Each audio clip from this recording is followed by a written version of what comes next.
ನಮಸ್ಕಾರ ವೀಕ್ಷಕರೇ, public times Karnataka ನ್ಯೂಸ್ಗೆ ಸ್ವಾಗತ. ನಾನು ಶ್ವೇತಾ GN ಆಚಾರ್ಯ. ಕನ್ನಡ ಜಿಲ್ಲೆ ಸಿದ್ದಾಪುರ ತಾಲೂಕಿನಲ್ಲಿ 6 ವರ್ಷದ ಮಗು ಒಂದು ಕೃಷಿ ಹೊಂಡಕ್ಕೆ ಬಿದ್ದು ಸಾವನ್ನಪ್ಪಿದ ದುರ್ಘಟನೆ ನಡೆದಿದೆ. 6 ವರ್ಷದ ಮಗು ಆಟ ಆಡುತ್ತಲೇ ಹೋಗಿ ಒಂದು ಕೃಷಿ ಹೊಂಡಕ್ಕೆ ಬಿದ್ದು ಸಾವನ್ನಪ್ಪಿದೆ ಎಂದು ಜನರು ತಿಳಿಸಲಾಗಿದೆ. ಹಾಗಾದ್ರೆ ಆ ಒಂದು ಕೃಷಿ ಹೊಂಡ, ಅದರ ಸುತ್ತಲೂ ಕೂಡ ಬೇಲಿ ಕೂಡ ಇರ್ಲಿಲ್ಲ ಅಂತ ಹೇಳಿ ಸುದ್ದಿ ಇದೆ. ಹೊರ ಜಿಲ್ಲೆಯಿಂದ ಆಗಮಿಸಿರುವಂತಹ ಕೂಲಿ ಕಾರ್ಮಿಕರು ತೋಟದ ಕೆಲಸಕ್ಕೆಂದೇ ಆಗಮಿಸಿದ್ದರು. ಆ ಒಂದು 6 ವರ್ಷದ ಮಗು ಕೃಷಿ ಹೊಂಡಕ್ಕೆ ಬಿದ್ದಂತಹ ಒಂದು ಘಟನೆ ಜನರಲ್ಲಿ ಒಂದು ಆಕ್ರೋಶವನ್ನ ವ್ಯಕ್ತಪಡಿಸಿದೆ.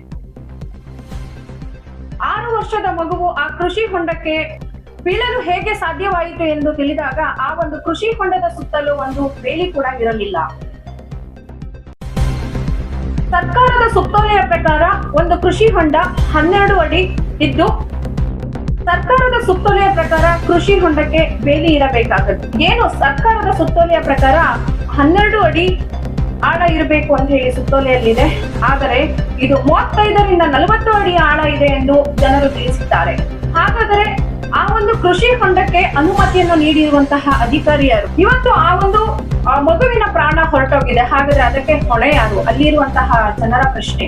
ಹಾಗಾದರೆ ಈ ಒಂದು ಪ್ರಕರಣಕ್ಕೆ ಸಂಬಂಧಿಸಿದಂತಹ ಪೊಲೀಸ್ ಡಿಪಾರ್ಟ್ಮೆಂಟ್ ಏನು ಕಾನೂನು ಕ್ರಮ ವಹಿಸಿದ್ದಾರೆ? ಹಾಗಾದ್ರೆ ಆ ಒಂದು FIR ಕಾಪಿನಲ್ಲಿ ಏನಿದೆ ಅನ್ನುವಂತಹ ಸಾರಾಂಶವನ್ನ ನಾವು ನೋಡಿ ಬರೋಣ.